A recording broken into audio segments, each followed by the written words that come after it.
Love at the World Domination is one of the unexpected gems coming from this anime season. After watching the previews for this series, I was under the impression that this would be one of those forgettable low production shows barely anyone would talk about. I'm so glad that my notion was proven wrong from the very first episode. For those unaware, Love at the World Domination is an action rom-com series centered around the budding relationship of two characters, Fudo Aikawa and Desumi Magahara, who work for opposing organizations. Fudo is the leader of a Power Rangers-esque team called the Freezing Sentai Gelato 5 that work to maintain peace. On the other hand, Desumi, known as the Reaper Princess, is part of an evil organization called the Secret Society Gecko. This show is basically Power Rangers meets Romeo and Juliet. It has a very simple premise that is working well so far. What if one of the Power Rangers suddenly fell in love with one of the villains? The first 3 episodes have been focused mainly on their relationship, showing how it started, the challenge of making it work, and the growing infatuation between them. So far, I think the romance between the two leads has been handled well.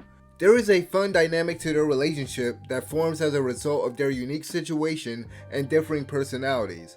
While both sides are fighting against one another, they have to sneak off somewhere just to talk. There is this excellent juxtaposition that often occurs where it's just them relaxing while everyone else is fighting around them. Some of the funniest moments so far has come from Desumi and Fudo trying to hide their relationship from others. One early example of this is the scene where they're about to try holding hands for the first time until one of the Gelato 5 members shows up.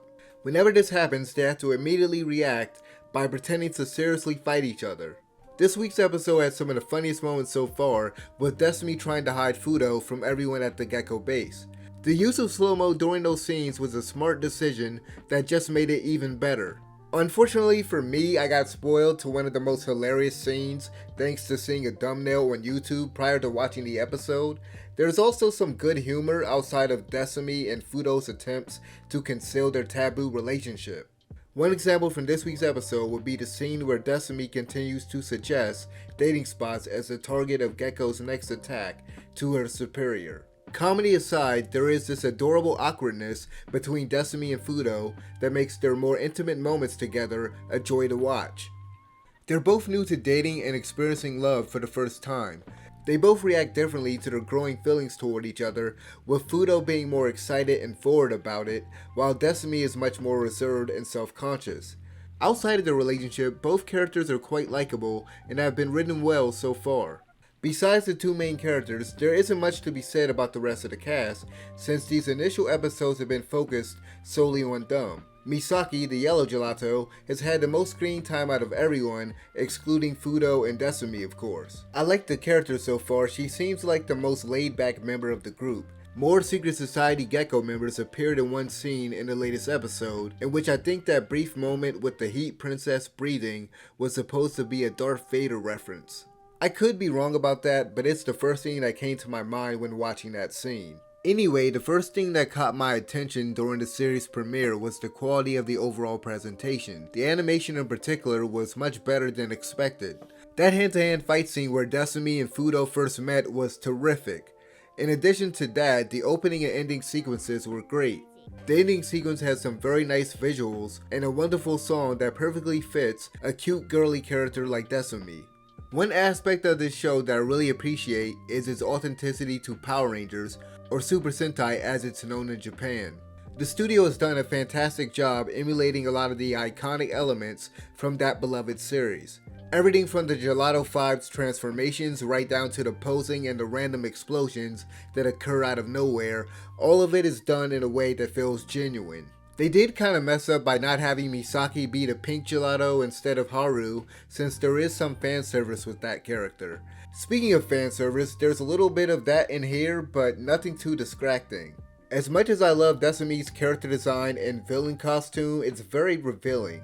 Thankfully, all the fan service so far has only been limited to either her or Misaki, since Haru seems much younger.